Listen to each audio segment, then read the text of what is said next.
Hi friends, welcome to my channel. நிறையா பேர் group 4 முடிச்சுட்டு அதுலேருந்து வெளியில் வர முடியாமல் இருப்பீங்க. சில பேர் மூவ் பண்ணி குரூப் 2 படிக்கலாம் அப்படின்ற மாதிரி வந்திருப்பீங்க. நானும் குரூப் 4 முடிச்சுட்டு அதுலேருந்து வெளியில் வர முடியாத ஒரு ஆள் தான். ஆன்சர் கீ பார்க்கும்போது 140 தான் வந்தது. அடுத்து என்ன பண்ணலாம் அப்படின்ட்டு யோசிச்சுட்டு தான் நானும் இருக்கேன். நான் எப்படி டிஎன்பிஎஸ்சி படிக்க ஸ்டார்ட் பண்ணேன் அப்படிங்கிறத நான் இப்போது ஷேர் பண்ண போகிறேன்.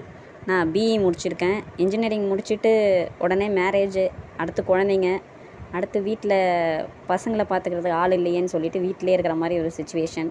சரி, இன்ஜினியரிங் முடிச்சுட்டு வீட்டில் சும்மாவே இருக்கிறோமே, நம்மளும் குரூப் 4 எக்ஸாம் அந்த மாதிரி கவர்மெண்ட் எக்ஸாம்லாம் எழுதலாம் அப்படின்னு சொல்லிட்டு தான் ஸ்டார்ட் பண்ணேன். இதுக்கு முன்னாடி 2 அட்டெம்ப்ட் பண்ணியிருக்கேன். 2த்துலையுமே 140, 135 அந்த மாதிரி தான் வரும். சரி, இந்த வாட்டி எப்படியாவது கிளியர் பண்ணிடணும் அப்படின்னு சொல்லிட்டு ரொம்பவே கஷ்டப்பட்டு படிச்சுட்டு இருந்தேன். நமக்கு தெரியும், தமிழ் நமக்கு ரொம்ப பெரிய ஆப்பு மாதிரி வந்துடுச்சு. வெறும் 75 தான் வந்துச்சு. அந்த டைம் போயிடுச்சு யோசிச்சு. அடுத்து ஜிஎஸ்சில் கூற்று காரணம், அது நமக்கு படிக்கவே டைம் எடுத்துக்கிச்சு. மேக்ஸ் கொஞ்சம் ஈஸியாக இருந்தது, போட்டுடலாம் அப்படிங்கிற மைண்ட் செட்டில் தான் இருந்தேன். ஆனால் டைம் இல்லை.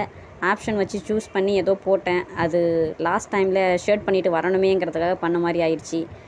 கூட்டினா வெறும் 140 சம்திங் தான் வருது. இந்த வாட்டியும் போயிடுச்சு. சரி, அடுத்த அட்டம்ப்டில் நம்ம கிளியர் பண்ணிடலான்னு ஒரு பக்கம் யோசித்தாலும், ஒரு பக்கம் எங்கே அப்படிங்கிற மாதிரி இன்னொரு மைண்ட் செட் நெகட்டிவிட்டி நம்மளை சுற்றி வந்துகிட்டே இருக்குது. ஆனாலும் என்ன பண்ணுறது, அமௌண்ட்டு இருந்ததுன்னா அதை நம்ம முதலீடு பண்ணி ஏதாவது தொழில் ஆரம்பிக்கலாம். நம்மக்கிட்ட முதலீடாக இருக்கிறது படிப்பு. சரி, அதை வச்சு நம்ம பண்ணி தான் ஆகணும். இதிலேருந்து கொஞ்சம் மூவ் ஆன் பண்ணி படித்து தான் ஆகணும். அதே பாசிட்டிவ் தாட்டோடு நம்ம நெக்ஸ்ட்டு ஸ்டார்ட் பண்ணலாம். இப்போ தான் நிறைய பொலிட்டிக்கல் லீடர்ஸ்லாம் இதை பற்றி பேச ஆரம்பிச்சிருக்காங்க. எக்ஸாம் நடக்குமான்னு தெரியல. நடந்தால் சந்தோஷம், நடக்கலை அப்படின்னாலும் அடுத்த எக்ஸாமுக்கு நம்மளால் முடிஞ்ச பெஸ்ட்டை நம்ம கொடுக்கலாம். இப்போது நான் படிக்கும்போது நிறையா வீடியோஸ், ஹவுஸ் ஒய்ஃபுங்கிறதால வேலை செஞ்சுக்கிட்டே தான் வீடியோ ஆன் பண்ணி வச்சுட்டு படிச்சுட்ருப்பேன். அந்த மாதிரி நான் படிக்கும்போது என்னென்ன வீடியோஸ் இருந்தால் நமக்கு யூஸ்ஃபுல்லாக இருக்கும் இந்த வீடியோ அப்படின்னு சொல்லிட்டு நான் சர்ச் பண்ணணும். அந்த மாதிரி வீடியோஸ் தான் நான் சரி போடலாம் அப்படின்ட்டு இருக்கேன். யூஸ்ஃபுல்லாக இருந்ததுன்னா பாருங்கள்.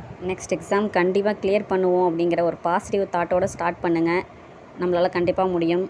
சரி, ஓகே ஃப்ரெண்ட்ஸ், தேங்க்யூ.